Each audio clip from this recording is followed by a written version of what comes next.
नमस्ते बच्चों, CLE's के CBSE स्कूल चिकोड़ी कक्षा 8 में आप सभी का स्वागत करती हूँ।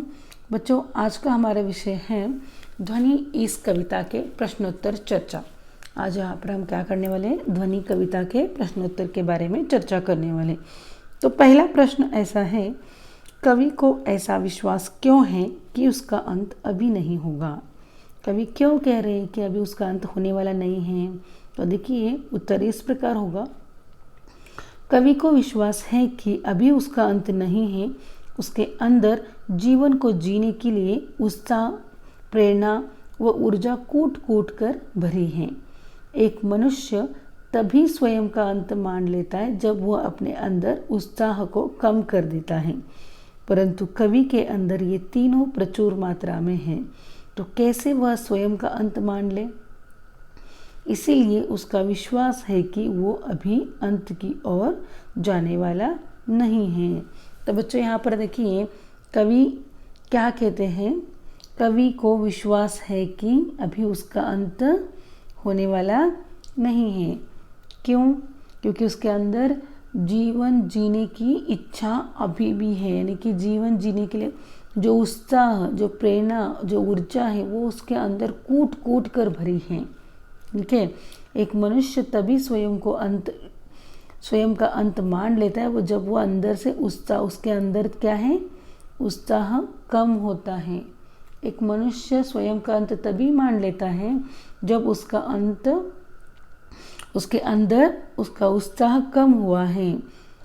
परंतु कवि के अंदर ये तीनों भी क्या है? भरपूर मात्रा में, प्रचुर यानी कि भरपूर मात्रा में हैं। क्या क्या? उत्साह, प्रेरणा और ऊर्जा। ठीक है। तो कैसे वह अपना अंत मान ले? ये भी बात सही है। उसके अंदर उत्साह है, जीने की शक्ति है। वो दूसरों को भी प्रेरणा देना चाहता है, तो वो अपना अंत नहीं मान रहा है। इसलिए उसका विश्वास है कि वो अभी अंत की ओर जाने वाला नहीं है। ठीक है। इस प्रकार का इस पहला प्रश्न का उत्तर होगा। अब दूसरा देखिए, फूलों को अनंत तक विकसित करने के लिए कवि कौन कौन सा प्रयास करना चाहता है? यहाँ पर इस कविता में फूल यानी कि नवयुवकों को संदेश देने का प्रयास किया है। फूलों को खिलने के लिए कवि उन कोमल कलियों को जो आलस से भरी हैं और सुप्त अवस्था में पड़ी हुई हैं, अपने कोमल स्पर्श से जगाने का प्रयास करता है, ताकि वो नींद से जागकर एक मनोहरी सुबह के दर्शन कर सके। अर्थात उस युवा पीढ़ी को नींद से जगाने का प्रयास करता है जो अपने जीवन के प्रति सचेत न रहकर अपना ज़रूरी समय बर्बाद कर रही हैं, और वो ये सब अपनी कविता के माध्यम से करना चाहते हैं। लेखक फूलों को अनंत तक विकसित करना चाहते हैं, यानी कि नवयुवकों को वो अनंत तक दिशा देना चाहते हैं। यानी देखिए, फूलों के माध्यम से उन्होंने कैसे समझाया है? फूलों को खिलने के लिए कवि उन कोमल कलियों को जो आलस से भरी हैं, आलस से भरी यानी कि नवयुवक जो नींद में है, जो तंद्रालस है, नींद से अलसाए हुए हैं, और वो सुप्त अवस्था में यानी कि अलसाए हुए अवस्था में पड़े हुए हैं।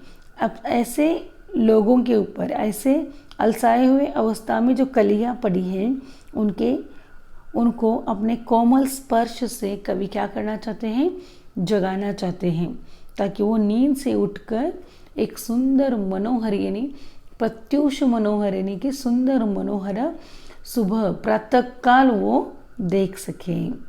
यानी कि उस नवयुवा पीढ़ी को नींद से जगाने का प्रयास कवि कर रहा है, जो अपने जीवन के प्रति सचेत न रहकर अपना ज़रूरी समय बर्बाद कर रहे हैं।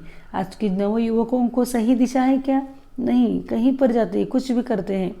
तो ऐसे नवयुवकों को दिशा देने का प्रयास कौन कर रहा है? लेखक। ठीक है। तीसरा प्रश्न देखिए, कवि पुष्पों की तंद्रा और आलस से दूर हटाने के लिए क्या करना चाहता है? तो कवि पुष्पों की तंद्रा एवं आलस्य दूर करने के लिए उनमें जीवन रूपी पराग का संचार करना चाहता है। उनमें एक नई उमंग बिठाना चाहता है।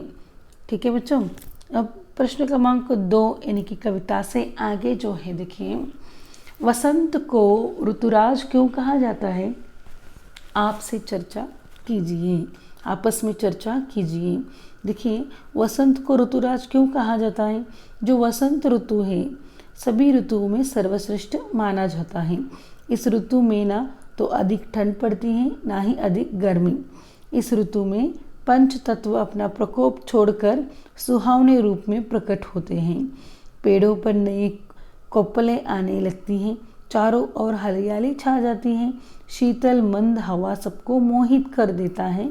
इसीलिए वसंत को ऋतुराज कहा जाता है। बच्चों, वसंत ऋतु जो है बहुत ही सुंदर लुभावनी है। कहा जाता है कि ये किसके पीछे एक कथा है जो कि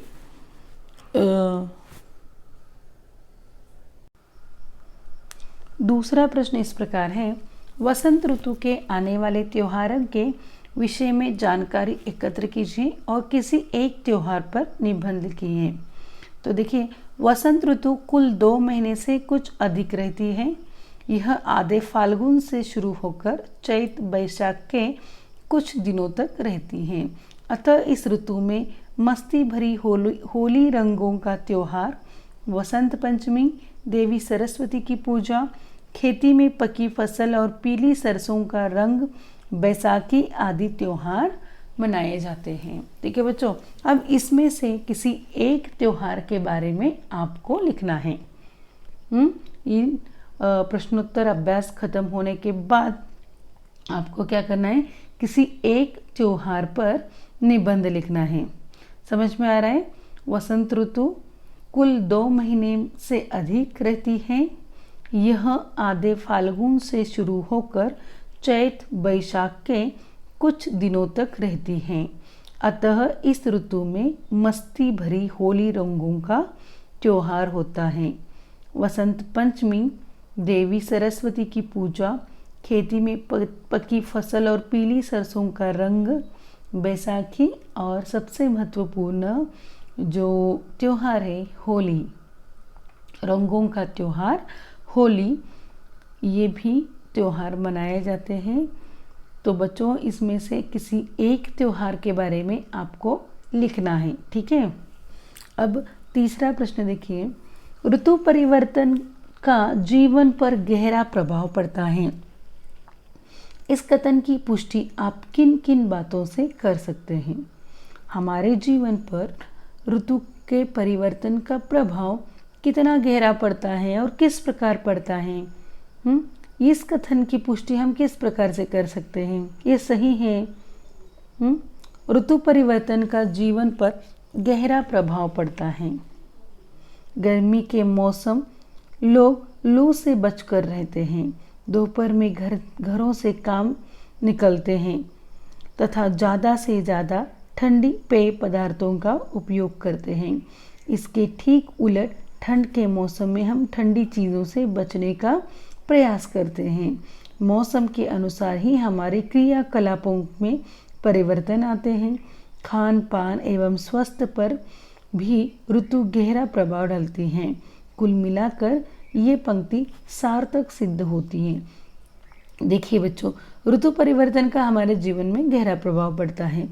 मुख्य रूप से 3 ऋतुएं हैं, जो कि गर्मी, ठंड की ऋतु और वर्षा ऋतु। ये तीन ऋतुओं में अलग अलग परिणाम हमारे जीवन पर होता है। गर्मी के मौसम में हम क्या करते हैं? गर्मी ना होने इसके लिए हम क्या करते हैं? बच कर रहते, घरों में रहते हैं। दोपहर घरों से काम निकालते हैं। क्या करते हैं? हम सब घरों से ही काम करते हैं। तथा ज़्यादा से ज़्यादा जब ठंड पड़ती है तो क्या करते हैं? ठंडी चीज़ों का उपयोग नहीं करते। ठंडी चीज़ों से बचने के लिए हम गर्म वाले कपड़े पहनते हैं। इस प्रकार मौसम के अनुसार हम अलग अलग क्रियाकलाप करते हैं। तो कवि यहाँ पर क्या कहते हैं कि हमारे जीवन पर ऋतु का गहरा प्रभाव पड़ता है। साथ ही साथ खान पान में भी गर्मी के दिनों में हमारा खाना अलग रहता है ना, और ठंड के दिनों में भी अलग रहता है। ठीक है। अब एक्स्ट्रा क्वेश्चंस, इस कविता के ज़्यादा क्वेश्चंस देखिए। ध्वनि इस कविता से हमें क्या संदेश मिलता है? इस कविता से हमें यह संदेश मिलता है कि जिस प्रकार वसंत ऋतु के आगमन से सारी सृष्टि खिलकर मनमोहक बन जाती है, उसी प्रकार हमें भी अपने श्रेष्ठ कार्यों से समाज, राष्ट्र और विश्व को आभामय बनाना चाहिए। ऐसा कार्य करने से सभी हमारा यशगान करेंगे। ठीक है बच्चों, यहाँ पर थोड़ा प्रिंटिंग मिस्टेक हुआ है बच्चों, तो देखिए ऐसे कार्य करने चाहिए कि सभी हमारा यशगान करें। हाँ, तो इस कविता से हमें क्या संदेश मिलता है? जिस प्रकार कवि नवयुवकों को प्रेरणा देना चाहते हैं, उसी प्रकार वसंत ऋतु के आगमन से सारी सृष्टि खिलकर मनमोहक बन जाती है, उसी प्रकार हमें भी क्या करना चाहिए? वसंत ऋतु की तरह श्रेष्ठ कार्यों में, समाज में, राष्ट्र में, विश्व में हमारा योगदान देना चाहिए। और ऐसे जब हम कार्य करते हैं तो देश के या सभी हमारे आसपास के लोग क्या करेंगे? हमारा यशगान करेंगे। ठीक है, अब ध्वनि कविता में कवि के जीवन में अभी अभी क्या आया है? प्रकृति ने फूलों की भरमार की और उनकी सुंदरता और खुशबू चारों तरफ फैली हुई है। अभी इस समय का अंत नहीं होगा, ऐसा कवि का कहना है। कवि कहते हैं कि वसंत उनके जीवन में अभी अभी तो आया है, अर्थात जीवन में उत्साह और जोश की भरपूर क्षमता है। अभी कुछ दिन ठहरेगा, अभी इसका अंत नहीं होगा। तो सिर्फ आप इतना भी लिख सकते हो बच्चों। इसलिए ध्वनि कविता में कवि के जीवन में अभी अभी क्या आया है? ध्वनि कविता में कवि के जीवन में अभी अभी वसंत आया है, अर्थात जीवन में उत्साह और जोश की भरपूर क्षमता है। इसीलिए कवि कहते हैं कि अभी मेरा अंत होने वाला नहीं है। ठीक है, अब तीसरा प्रश्न देखिए, कवि पुष्पों को क्या दिखाना चाहता है? यहाँ पर कवि है बच्चों, कवि हुआ है, क्या होगा? कवि पुष्पों को क्या दिखाना चाहता है? तो कवि पुष्पों को अनंत का द्वार दिखाना चाहता है। वो इसलिए जिससे खिले तथा महकते फूलों से प्रेरित होकर वह भी अपना जीवन महका सके। यहाँ पर पुष्प यानी नवयुवक, जो इनको कवि एक द्वार दिखाना चाहते हैं, जिससे कलियां जिस प्रकार दूसरे दिन फूल बनकर खिलती हैं, उसी प्रकार ये सोए हुए जो कलियां हैं उनको भी दूसरे दिन एक नए सुबह के साथ उठकर क्या करना है? अपने जीवन को महकाना है। ठीक है,